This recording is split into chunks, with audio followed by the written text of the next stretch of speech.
안녕하세요. 신학개론 목요 강좌. 오늘은 18번째 강의입니다. 18번째 강의는 지난 시간에 이어서 이 책에 나와 있는 123쪽에서 24쪽의 내용을 나가도록 하겠습니다. 동방교회, 특히 초기 천년, 1천년기 신학의 고유한 가치에 대해서 말씀드리면서 성사에 대한 말씀을 하고 있는데요. 초기 교회부터 초기 천년의 그 교회는 신학이라고 한다면 삼위일체 신학, 그다음 삼위일체 신비, 그것을 만나게 되는 성사 신학이라고 강의합니다.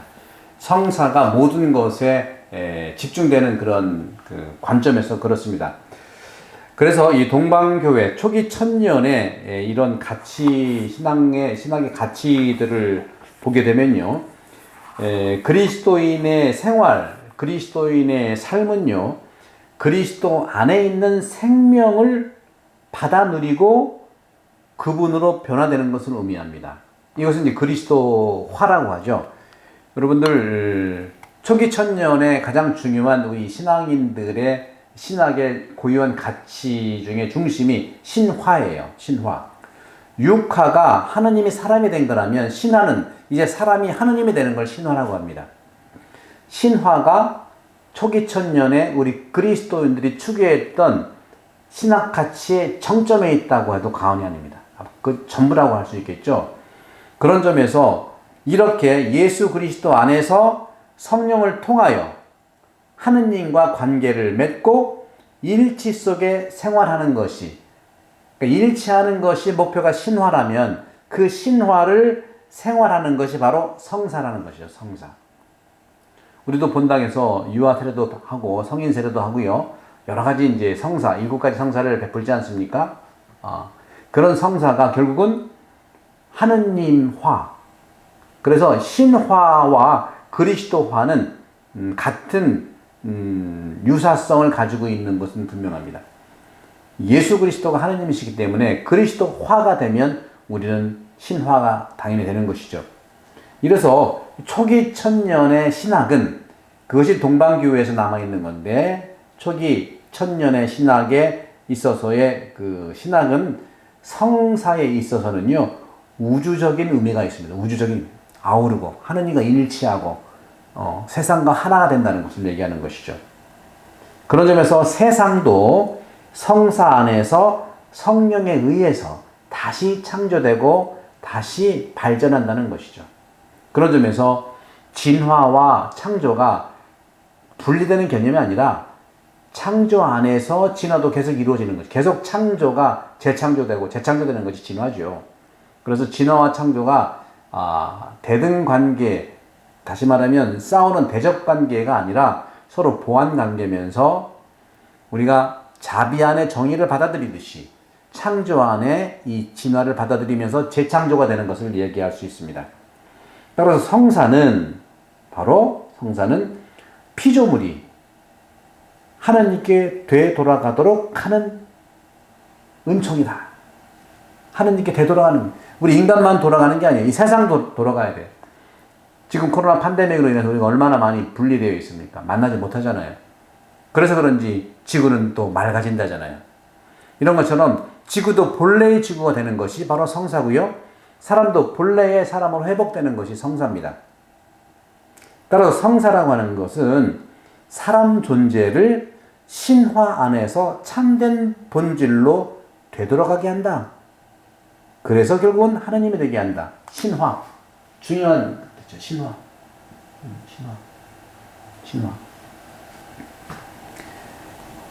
그런 점에서 기도와 성사를 통해서 믿는 이들은 육화의 신비로 인간에게 드러내신 성부와의 직접적인 친교를 맺는 신화를 체험하게 되는 겁니다. 하느님은 육화를 체험하신 분이고, 우리는 예수 그리스도를 통해서 신화를 체험하는 존재가 된다는 것이죠. 하나님은 내려오시고 우리는 올라가신다. 누구를 통해서? 성령과 예수 그리스도를 통해서. 그리스도의 신앙은 통하는 신앙입니다. 초기 천년의 이 신학의 고유한 가치, 즉 동방교회 신학은 신학적 실제를 이해하는 다양성이 있어요. 그 초기 천년의 그 신학의 특징들은요, 첫 번째가 다양하다는 겁니다. 다양하다는 거. 획일적이잖아요. 다양성. 다양하다. 신학적 실제를, 그러니까 신학적 주제들을 이해하는데 다양합니다. 알렉산드리아 학파도 있었고요, 안티오키아 학파도 있었고요, 카바도치아는 또 같이 또 종합을 하고요. 또 많은 교부들, 그리스 교부, 그렇죠? 그 다음에 라틴 교부들이 있고요, 카파도치아 교부들이 있고요, 안티오키아 출신의 교부들이 있고요. 서로가 이단도 있었고 서로가 또 우리를 이겨낸 참다운 성인들도 있었다는 것이죠. 이것은 그 과정에서 이 그리스도가 형성되는 그러한 그 역사라고 볼 수가 있겠습니다. 그래서 초기 천년의 신학은요, 이렇게 신학적 주제라든가 내용들이 이해를 하는 데에서 다양하게 시도될 수 있다는 것, 시도하는 데 있고요. 거기에 다양하게 시도하는 데 있어 신성과의 일치를 대표적으로 드러낸다. 신성과 일치. 이것이 신성과 일치가 신화지요. 그리고 신비주의와 다시 제휴하는 거다. 신비주의와 만나는 걸 얘기합니다. 그리스도교 계시는요, 분리라고 하는 것들은 우리가 조심해야 됩니다. 구별은 좋아. 근데 분리라는 말은 우리 그리스도교에 없어요. 분리는 악마만 하는 거예요. 사탄과 디몬과 이러한 그 악령의 내적인 또 외적인 뜻의 의미는 분리시키다. 디비전, 세퍼레이션을 의미합니다. 누군가를 이간질한다? 악마 짓을 하는 거예요. 누군가를 만나게 한다? 성령과 함께 하는 겁니다. 그런 점에서 신비주의와 제휴하고 그리스도 계시에서도 분리를 포용하는 가장 고귀한 것으로서 일치의 정신을 가르칩니다. 일치가 최고예요. 기도를 하는 것도 마치 기도의 목적지도 일치입니다. 우리가 기도의 목적지는 타론이라든가 또는 내가 복받기 위해서, 그것도 굉장히 중요한 거예요. 타론이라고 하는 건 뭐냐? 내 정신이 나고 하나님 정신을 만난다는 거예요. 내 정신이 밖으로 완전히 나가버리면 그것은 실성한 것이 되겠지만, 내 정신을 내려놓고 하나님 정신을 만나면 내 정신이 살아난다는 것이죠. 다시 말하면 모든 그리스도인들에게는요, 하느님 아버지의 사랑하는 인격 안에서 하나를 이룬다는 거죠. 하나. 하느님 삼위일체, 신삼위일체의 논의가 인간에게 인식되는 지점이 어디냐? 삼위일체의 논의가 인간에게 인식되는 지점은 바로 풍요로운 다양성이 하나로 되는 일치에 뜨는, 다양성과 하나. 삼위일체라는 말이 다양성이고 일체는 하나예요. 다양성과 일치에 있다. 삼위일체 신비에 신앙으로 일치하는 것이 성사라고 그랬죠. 삼위는 다양성이에요. 일치, 하나가 된다는 의미겠죠. 그런 점에서 우리는 일치를 재건하고 일치를 방해하는 모든 방해 요소들, 한계에서도 하느님의 현존을 만나는 체험의 장이 되는 것입니다. 다시 말하면 초기 천년의 이 교회의 신학은 삼위일체적 신성의 가치를 얘기하는 신화 체험을 잘 드러내는 데 있습니다. 1000년기 신학 중요한 하나만 나와봐. 그러면 삼위일체 신비, 삼위일체 신앙, 신비, 신성의 가치의 구현, 실현, 바로 그것이 바로 뭐냐? 신화의 실현이다. 삼위일체를 우리가 만나고 그분 안에 들어가면 우리 하나님이 되는 것이죠. 3세기 말 에바구리우스가 있는데 영성가죠. 에바구리우스 폰티쿠스인데요. 345년에 태어나서 399년에 세상을 떠나는데, 에바구리우스는 영성생활에 있어서 중요한 것이 인식과 실천, 이 두 가지를 얘기했어요. 인식과 실천. 두 가지 차원인데, 근데 이 인식에는요, 중요한 그런 인식이 있는데, 첫 번째는, 자연에 대한 자연에 대한 인식인데, 자연에 대한 인식도 물리적 인식도 당연히 있지만 영적인 인식을 더 강조해서는 자연에 대한 영적인 인식. 그러니까 겉의 모습만 보는 게 아니라 겉에 속에 있는 영적 가치들. 여러분 혹시 아십니까? 우리 정선인가요?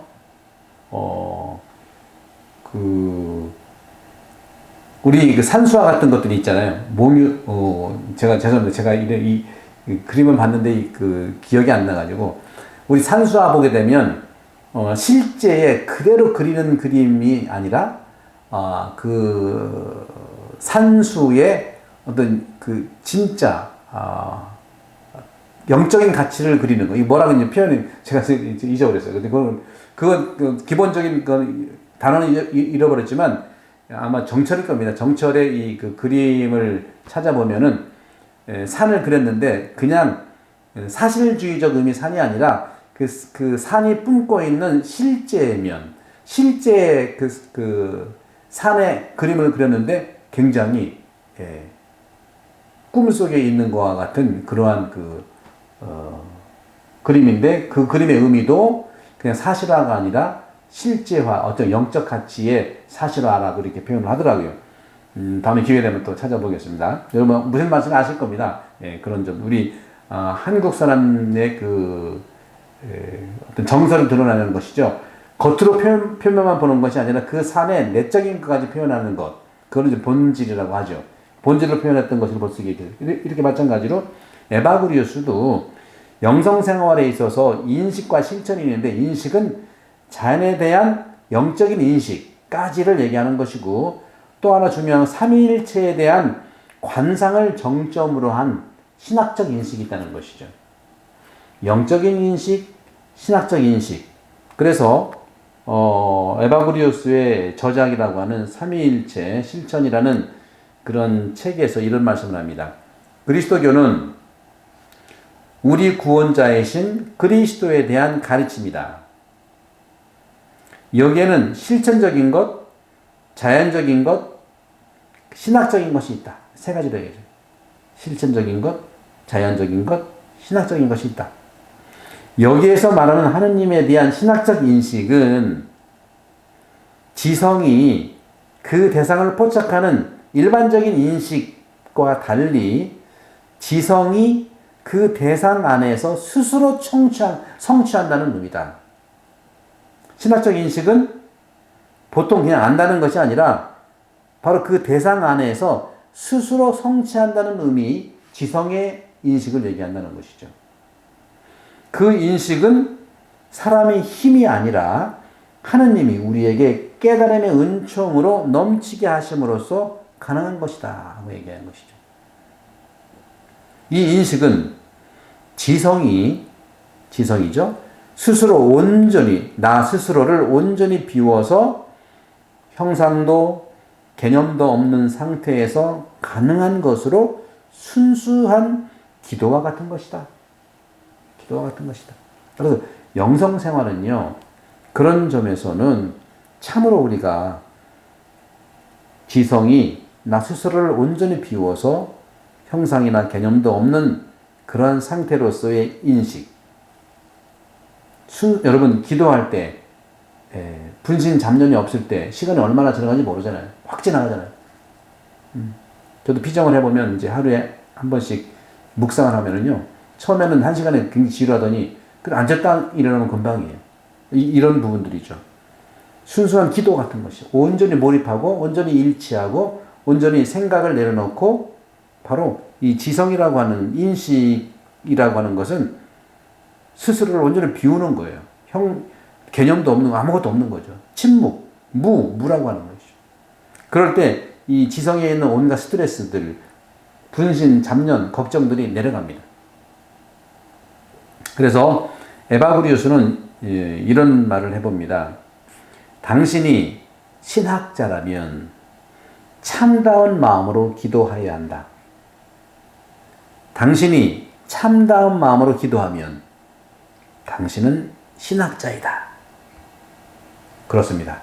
여러분들, 신학자의 삶을 여러분들에게 나눠드리기 위해서 신학개론을 시작했고, 일천년기 신학의 종합으로서 고유한 신학적 가치에 대한 것 중에 이 중요한 영성생활에 있어서 인식, 실천 이전의 인식에 대한 말씀을 드리면서 자연에 대한 영적인 인식, 삼위일체 관상을 정점으로 한 신학적 인식, 이 두 가지 차원에서 우리는 여러분께 말씀을 드렸습니다. 자, 6세기 초에 아레오파기타의 디오니우스에게 있어서 신학은 뭐냐? 6세기 초니까 아레오파기타의 디오니우스에게 그의 신학은 바이블, 성경을 의미합니다. 성경. 여러분 성경을 통독도 하시고 그 의미를 살피시는 건 중요한 일이죠.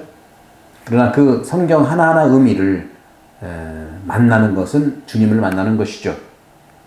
특히 성경이 전하는 하느님의 말씀이 신학입니다. 하느님의 말씀이 신학이라는 것이죠. 말씀의 신학. 이것은 하느님에 대한 인식을 선물해 주기 때문에 그래요. 하느님을 알게 하잖아요. 여러분들 누군가를 사랑한다면 그 사람을 알고 싶은 게 사랑 아니겠어요? 많이 만나는 것, 만나서 여러분 처음부터 알 수 없잖아요. 그죠? 물론 피는 물보다 진하다 하는 말이 있는 것처럼 그런데 이 아이가 태어났어요. 금방 태어났는데 엄마에 대한 인식이 표현 능력은 아직 없지 않습니까? 그렇죠? 엄마를 자꾸 만나면서 알고 싶어 하는 거예요. 엄마도 자녀를 키우면서 계속 알고 싶어 하는 거예요. 얘가 또 그런 체험을 반복해 가면서 얘가 이런 아이구나는 알게 되는 것이죠. 안다는 것이 중요합니다. 사랑하면 알기를 원하는 거예요. 그런 사랑의 반대가 뭘까요? 무관심이에요. 도대체 관심이 없어. 이건 사랑보다 미움보다 더 안 좋은 관계다. 그래서 제가 늘 말씀드린 것처럼 무관심해야 할 대상은 딱 한 존재가 있죠. 뭐냐? 악마에 대해서, 마귀에 대해서는 무관심하세요. 사랑을 지금 관심을 둬도 시간이 좀 우리가 부족한 판이지 않겠습니까? 네. 그런 점에서 하느님에 대한 인식을 알물 우리가 만나기 때문이다. 하느님에 대해 말하는 방식이 네 가지가 있다고 합니다. 6세기 초에 아레오파기타의 디오니우스는 어떤 신학을 얘기하냐? 하나, 둘, 셋, 네 가지 신학인데요. 상징신학, 긍정신학, 부정신학, 신비신학입니다. 상징신학, 한번 써볼까요? 상징신학, 긍정신학, 부정신학, 신비신학. 상징신학은요, 우리가 잘 알지 않습니까? 요한복음이 상징신학적인 것이 많아요. 나는 문이요, 나는 길이요, 나는 빛이요, 나는 포도나무요, 나는 물이요, 나는 빵이요, 나는 생명이요, 나는 길이요, 부활이요, 나는 뭐다, 다 상징이에요. 그 상징 중에 상징이 요한복음은 정말, 그래서 요한복음은 상징의 복음인데, 상징은 다 그렇게 뭡니까? 손가락을 가리키면 손가락이 목표를 가리키는 거죠. 손가락이 손가락 아니잖아요. 손가락 가리키는 목표가 상징이죠. 그죠? 긍정신학은 뭡니까? 긍정신학은 바로 보이는 그대로입니다. 보이는 그대로. 나는 할 수 있다. 나는 알 수 있다. 그런 것이 I know. 서양 사람들은 긍정신학적인 측면들이 있어요. 긍정신학은 통독을 하는 것은 긍정신학이에요. 성경 통독한다. 긍정신학이에요. 긍정신학. 통독하면서 내가 긍정적인 측면에서 하나님을 만날 수 있기 때문에 그렇다는 거죠. 그럼 부정신학은 뭐냐? 부정신학은 통독하면 하나님을 만나지만 또 이해할 수 없는 그런 하나님을 만나기도 합니다. 이해할 수 없는 부정적인 표현이 있어요. 부정적인 게 뭐냐? 부정이라는 것은 단순히 네거티브 또는 반대한다는 것이 아니고 긍정으로 얘기하기에는 너무나 가치가 있기 때문에 긍정을 뛰어넘는 부정을 표현하는 거예요. 우리 한국 분들이 그런 걸 부정신학, 언제 제가 말씀드렸죠? 그죠? 말씀드렸죠. 예. 나는 하나님을 알 수 없다 하고 부정으로 얘기하는 것은 뭐예요? 내 머리가 나쁘다는 게 아닙니다. 그런 부정이 아니에요. 나를 학대라는 게 아니고 하느님을 알 수 없다는 것은 내 눈에, 내 지성에 하느님을 담을 수 없다 하고 하는 그러한 고백이죠. 그래서 지난번에 말씀드렸죠. 한국 사람들은 뜨거운 국물을 먹을 때 뜨겁다, 그러니까 뜨겁다 하고 얘기하는 것은 긍정신학이에요. 사실대로 얘기하는 거. 뜨거운데? 더운데? 더운데는 긍정인데 더워서 죽겠다. 이건 부정이죠. 죽을 만큼, 내가 지금 죽는다는 게 아니라 죽을 만큼 덥다 이거 아닙니까? 국도 마찬가지. 국도 국을 뜨거운데 먹다 보면 우리 보통 오면 시원하다 그러잖아요. 그게 왜 시원해요, 그죠? 이게 이제 부정신학이에요. 뜨겁다는 것은 긍정신학이고요. 시원하다는 건 부정신학이에요. 왜? 뜨거운 것을 모르는 게 아니죠. 뜨거운 곳을 넘어서서 시원하다고 표현하는 것이죠. 목욕탕에 들어갔을 때 아들과 같이 목욕탕에 들어갔을 때 아빠가 시원하다고 들어가니까 아들이 쑥 들어가 보니까 뜨거워 죽겠거든. 아빠 왜 거짓말 하냐고. 거짓말로 드리는 것이 그건 긍정신학이고요. 거짓말이 아니라 그걸 뛰어넘는 부정으로 반대로 얘기하는 거. 시원하다. 그런 것이죠. 아시아 사람들은요, 부정신학과 상징신학의 대가들입니다. 그런 점들을 이제 보시면 좋겠고, 그 다음에 신비신학은 뭐 다 알죠. 신비신학은 그동안 말씀드린 것처럼 그 신비라고 하는 것은 인간의 이해, 지성의 관점 뛰어넘는 걸 얘기합니다. 그것도. 그런 부분들을 디오니우스는 이렇게 신학을 신비적 인식이라는 노선에서 이해했다는 것이죠. 신학을 디오니우스는 여러 가지가 있는데 신학은 바로 신비적 차원에서의 신학을 디오니우스는 얘기했다는 말씀을 드립니다. 이렇게 해서 초기 천년기의 신학, 다시 말하면 신학의 고유한 가치, 초기 천년기 신학의 고유한 가치에 대해서 말씀을 드렸고, 다음 시간에는 초기 천년 신학의 주요 용어에 대한 말씀을 아마 2번에 걸쳐서 그럼 20강이 될 것 같습니다. 19강에서 20강 마무리하면서 이 부분들 여러분들이 좀 봤으면 좋겠고요.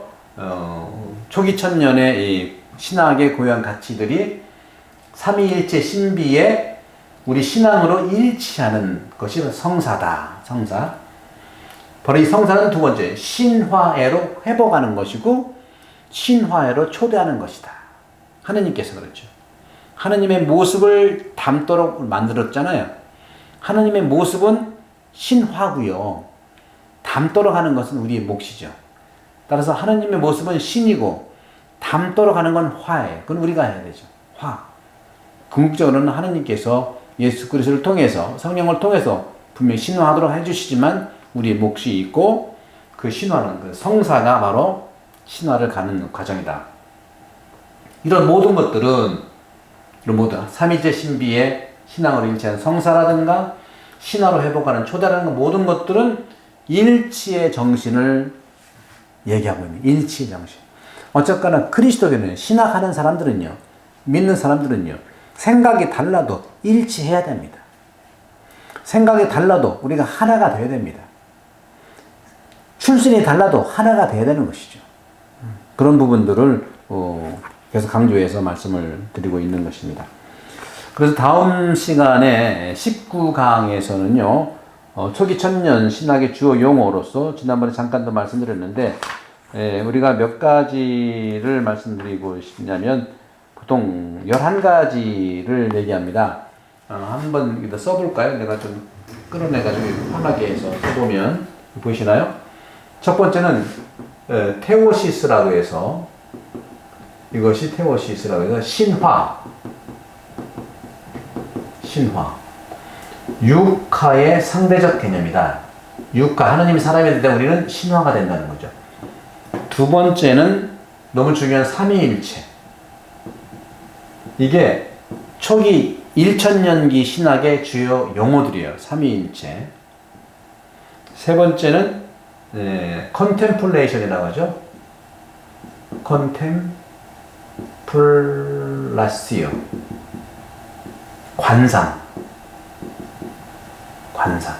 관상 기도죠. 일치를 위한 관상 기도. 네 번째는 초월 영적 인간. 하나님의 모상이기 때문에 본래 인간은 초월성을 가지고 있다. 칼 나너 신부가 이것을 관점으로 해서 익명 그리스도를 했죠. 칼 나너 신부가. 다음에 다섯 번째는 교회. 교회가 뭐냐? 먼저 교회. 교회. 다음에 여섯 번째는 우주론이 있으면 우주론. 우주론. 코스몰로지야. 우주론. 말씀드리도록 하고. 이제 일곱 번째는 치울까요? 일곱 번째는 이제 구체적인 이제 공동체 생활의 관점들인데, 일곱 번째는 여기서 수도 공동체, 수도 생활이거든요. 수도 공동체. 수도 공동체가 많이 발생됐었죠. 여덟 번째는 수도 공동체 안에 사는 분들, 운수자. 수도자는 공동체 안에 살지만 운수자는 사막이라든가 또 작은 수도원 안에 사는 분들이죠. 아홉 번째는 수덕주의. 수덕 생활하는 것이 돌을 닦는 것이죠. 열 번째는 마음의 영성. 열 번째는 마음의 영성. 서방 그리스도인들이 이 두 번째 천년기의 그리스도교인들이 이성주의라고 한다면 바로 초기 천년기의 영성은 마음의 영성이다. 11번째는 종말론.